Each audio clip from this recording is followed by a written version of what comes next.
नमस्कार, मैं अजय साहू और आप देखना शुरू कर चुके हैं शोरगुल टाइम्स।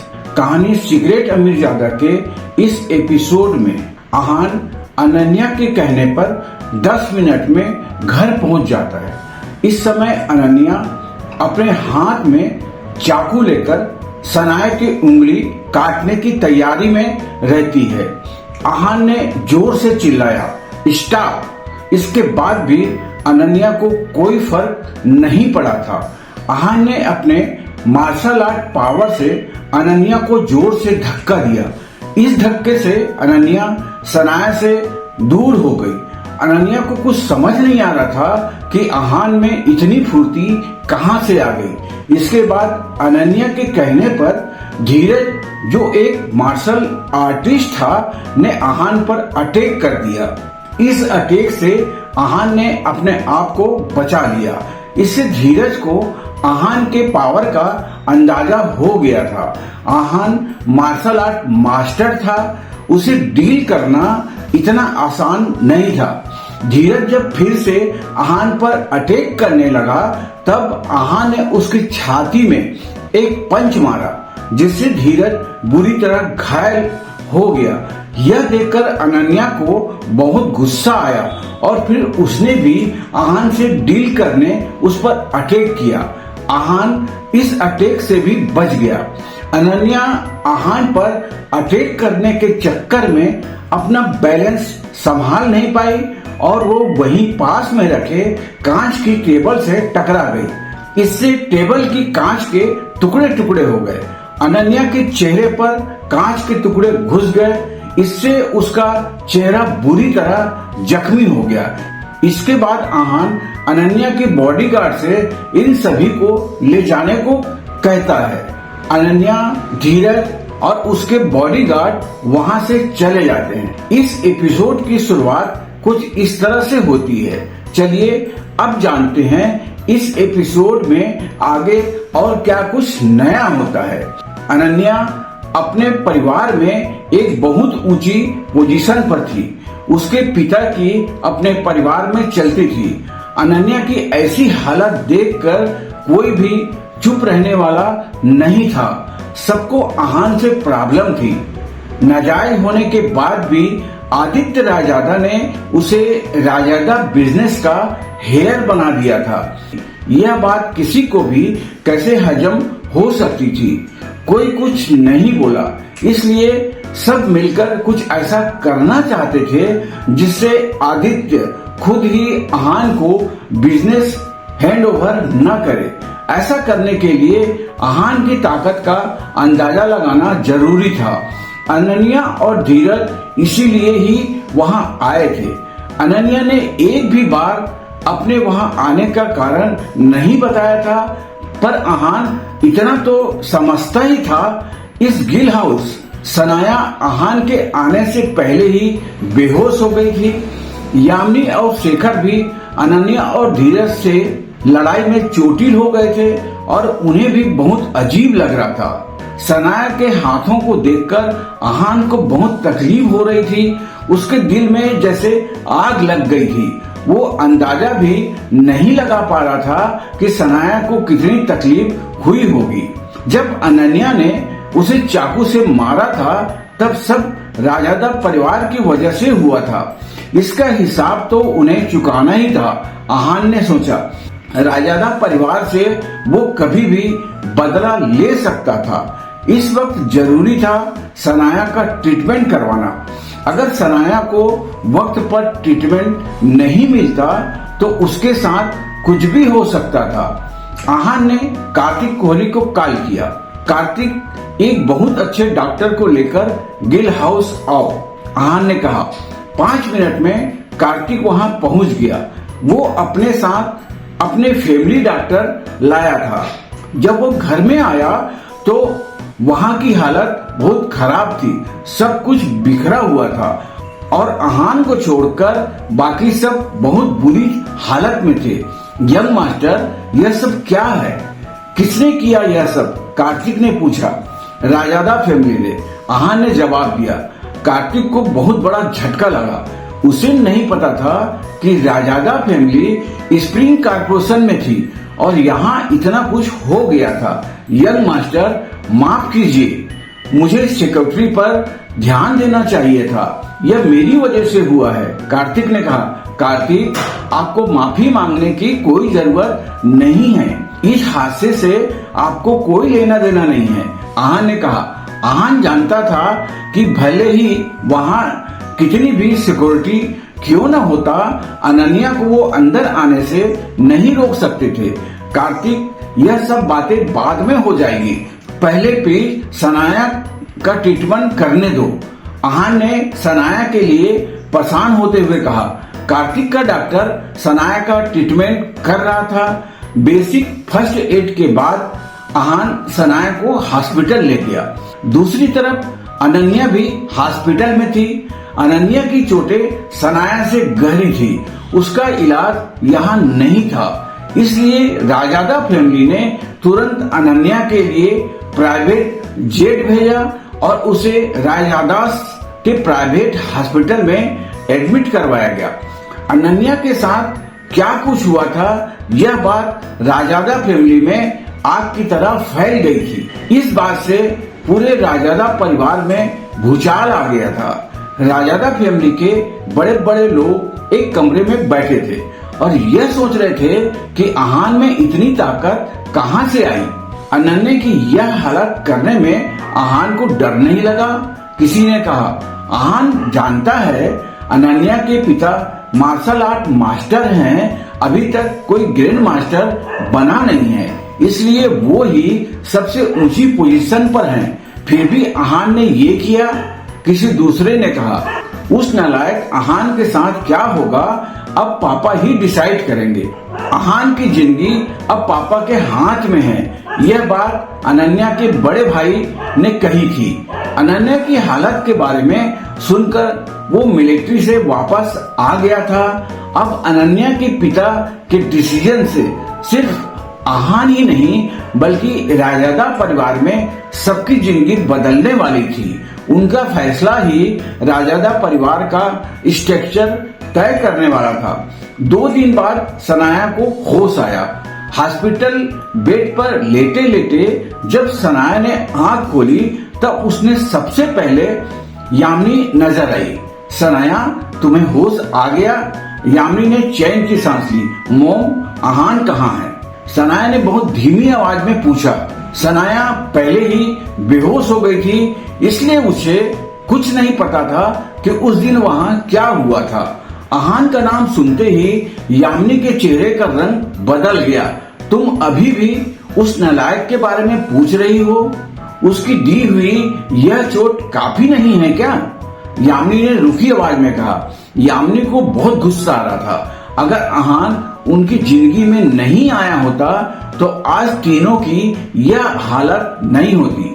मोम, इसमें आहान की कोई गलती नहीं है, हर वक्त उसे ब्लेम करना बंद कीजिए प्लीज। सनाया ने कहा। सनाया, तुम पागल हो गई हो क्या? तुम्हें कुछ दिखाई नहीं दे रहा है? तुम अभी भी कह रही हो कि उसमें आहान की गलती नहीं है? यामिनी ने सनाया से कहा। मोम, सनाया कुछ कहना चाहती थी पर यामिनी ने बीच में टोक दिया। सनाया, जब हम में से कोई मर जाएगा तब तुम आहान को ब्लेम करोगी क्या? यामिनी सनाया से बहुत अपसेट थी। उसे आहान कभी गलत नहीं लगता था। तभी रूम में आहान आया। सनाया को होश में देखकर वो बहुत खुश हो गया। सनाया, तुम ठीक हो ना? आहान ने पूछा। हम। सनाया ने आंखों से इशारा करते हुए कहा। थोड़ा सा नाश्ता कर लो, तुमने 2 दिन से कुछ नहीं खाया है।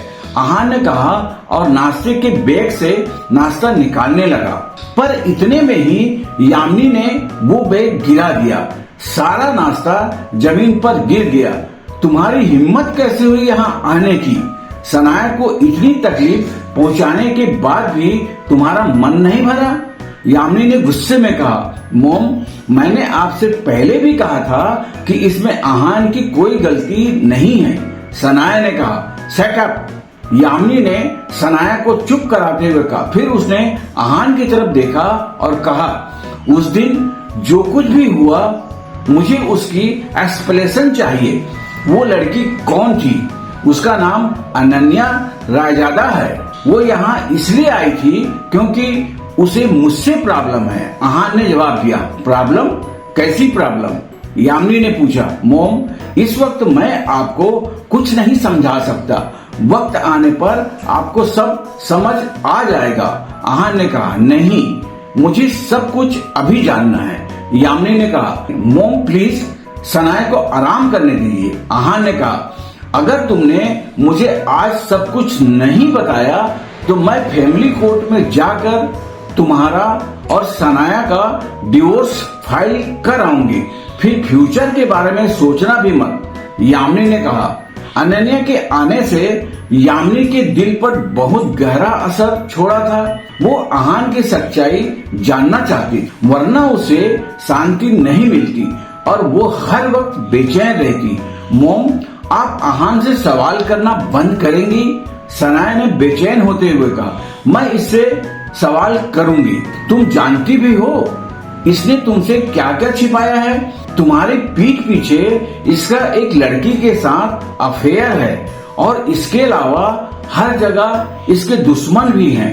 सब हमें ढूंढ रहे हैं और हमें मारना चाहते हैं। इसका सबसे ज्यादा बुरा असर तुम पर हो रहा है सनाया, यामिनी ने कहा। फिर उसने आहान से पूछा, इन सब का जवाब है तुम्हारे पास? आज मुझे जवाब चाहिए। मोम, आप मुझे और आहान को अकेला छोड़ेंगे प्लीज? मैं आहान से अकेले में बात करना चाहती हूँ। जब आहान मुझे सब बता देगा तब मैं आपको बता दूंगी, सनाया ने कहा। यामिनी ने कुछ सोचा, फिर कहा, ठीक है, पूछो इससे और बताओ मुझे। यामिनी जानती थी कि आहान भले ही उसे कुछ न बताए पर सनाया को वो जरूर कुछ न कुछ बताएगा, इसलिए उसका आहान पर जोर देने का कोई फायदा नहीं था, बल्कि सनाया की बात मान लेने में ही भलाई थी। जब यामिनी वहां से चली गई तब सनाया ने आहान से पूछा, आहान, यह सब क्या है? वो कौन थी?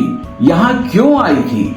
सनाया, वो मेरे चाचा आलोक रायजादा की बेटी थी। आहान ने कहा। वो यहाँ तुम्हें ढूंढते हुए क्यों आई थी? क्या वो कोई प्रॉब्लम क्रिएट करना चाहती है? सनाया ने पूछा। आहान की पोजीशन रायजादा फैमिली में वही थी जो सौर्य की गिल फैमिली में थी। सौर्य की सब बहुत इज्जत करते थे, पर आहान के केस में ऐसा नहीं था। अनन्या के बर्ताव से साफ पता चल रहा था कि आहान किसी को पसंद नहीं था, क्योंकि मैं आदित्य रायजादा का नाजायज बेटा हूँ, आहान ने कहा। आहान ने सनाया से कुछ नहीं छुपाया और सब कुछ सच सच बता दिया। आहान को नहीं पता था कि उसकी माँ नैना और आदित्य के बीच में क्या हुआ था। वो दोनों एक दूसरे से प्यार करते थे, पर रायजादा फैमिली को उनका रिश्ता मंजूर नहीं था। आदित्य ने साफ साफ बोल दिया था कि वो नैना से ही शादी करेंगे, पर उनका परिवार नहीं माना। लास्ट में आदित्य के पिता उसे बहुत मारा और नैना को घर से निकाल दिया। आदित्य के पिता ने उससे कहा, अगर तुम चाहते हो कि नैना जिंदा रहे और खुश रहे तो मेरी पसंद की लड़की से शादी कर लो, वरना तुम जानते हो मैं क्या कर सकता हूँ। आदित्य के पास कोई ऑप्शन नहीं बचा था। आदित्य ने कल्पना से शादी कर ली। किसी को नहीं लगा था और कल्पना की शादी के बाद नैना फिर कभी वहां आएगी, पर वो आई। उसकी शादी के 3 साल बाद नैना एक 3 साल के लड़के के साथ वहां आई। वो लड़का आहान था। रायजादा फैमिली के आधे मेंबर उन्हें एक्सेप्ट कर लिए क्योंकि वो आदित्य का खून था, मतलब रायजादा परिवार का वंश था, और बाकी लोगों के लिए वो बस नाजायज औलाद था। पर उस वक्त कोई कुछ नहीं कर सकता था क्योंकि उनको वहां रखने का फैसला घर के हेड का था। दोनों ने वहां बहुत तकलीफ सहन की और आदित्य ने उनका साथ कभी नहीं दिया था। पूरा परिवार उन्हें बदनाम करता था और आदित्य सिर्फ उनकी बातें सुनता था। यह सब देखकर अहान को बहुत गुस्सा आता था। एक दिन सारी हदें पार हो गई। राजादा फैमिली की वजह से नैना की मौत हो गई। अपनी माँ को खोने के बाद अहान वहां से भाग गया। अब उसकी किस्मत सनाया और गिल फैमिली के साथ थी। सब कुछ सुनकर सनाया की आंखों में आंसू आ गया। अब उसे समझ आ रहा था कि अहान ने आज तक सच क्यों नहीं बताया था। वो सोच रही थी कि अहान ने कितनी प्रॉब्लम फेस की है अपने लाइफ में। उसका अपना परिवार उसे पसंद नहीं करता था। उसके पिता ने भी कभी उसका साथ नहीं दिया था, पर वो उत्तराधिकारी क्यों बना? तो फिर आदित्य राजादा ने तुम्हें राजादा बिजनेस का हेयर क्यों बनाया? सनाया ने पूछा। अगर मैं बताऊंगा तो शायद तुम्हें विश्वास ना हो। अहान ने कहा, मुझे तुम पर विश्वास है। सनाया ने कहा, 100% श्योर तो मैं भी नहीं हूँ, पर शायद उन्हें पता चल गया था कि मैं मार्शल आर्ट मास्टर हूँ। अगर उनके परिवार पर कोई मुसीबत आती तो मैं उसे डील कर सकता था, इसलिए वो मुझे इस परिवार और बिजनेस की जिम्मेदारी सौंपना चाहते थे। अहान को जो लग रहा था उसने सनाया को सब बता दिया। अहान अपनी किस्मत को बहुत कोस रहा था। 26 साल पहले अगर आदित्य ने अपने पिता की बात नहीं मानी होती तो आज अहान नहीं होता। वो नैना के साथ उसे भी मार देता। अहान, अब तुम क्या करोगे? सनाया ने पूछा। अहान की बातों से साफ साफ पता चल रहा था कि राजादा फैमिली उसे आसानी से नहीं जाने देगी। कुछ नहीं, घबराने वाली कोई बात नहीं है। मुझे नहीं लगता राजादा परिवार कुछ करेगा। इस हादसे को 2 दिन हो चुके हैं। अगर उन्हें कुछ करना होता तो वो 2 दिन नहीं रुकते। अहान ने सनाया को समझाया। सनाया ने कहा। सनाया को बुरा लग रहा था कि वो अहान के लिए कुछ नहीं कर पा रही थी। यह सब सुनकर अब उसे और भी कमजोर महसूस हो रहा था। सनाया, अब तुम आराम करो, अहान ने कहा और वहां से चला गया। हॉस्पिटल से निकलने के बाद अहान के पास विक्की का फोन आया। यंग मास्टर, आइस लोटस को प्यूरिटी करने के लिए सब सामान आ गया है, आप आइए और प्रोसेस शुरू कीजिए, विक्की ने कहा। ठीक है, अहान ने जवाब दिया। कुछ देर बाद हॉस्पिटल के आगे कुछ रोल्स रॉयल गाड़ियां आके रुकी। उसमें से एक औरत निकली और उसके साथ कुछ और लोग थे। वो सीधा सनाया के रूम में गए, जो इस वक्त यामिनी के साथ थी। उस लेडी ने यामिनी की गर्दन पर मारा और यामिनी बेहोश हो गई। आपने मेरी मोम के साथ क्या किया? सनाया ने घबराते हुए पूछा। कुछ नहीं बेटा, बस बेहोश किया है, उस लेडी ने कहा। कौन है आप? क्या चाहती है? सनाया ने पूछा। मैं चाहती हूँ कि तुम अहान को डिवोर्स दे दो, उस लेडी ने कहा। आखिर यह लेडी कौन है और वो अहान और सनाया का डिवोर्स क्यों चाहती है? आगे जानने के लिए बने रहिए हमारे चैनल शोरगुल टाइम के साथ। बस इसी के साथ यह एपिसोड भी यहीं पर समाप्त होता है। इस एपिसोड को आगे बढ़ाते हुए कल फिर मुलाकात होगी। आज के लिए बस इतना ही। अब हमें कल तक के लिए इजाजत दीजिए। नमस्कार, धन्यवाद।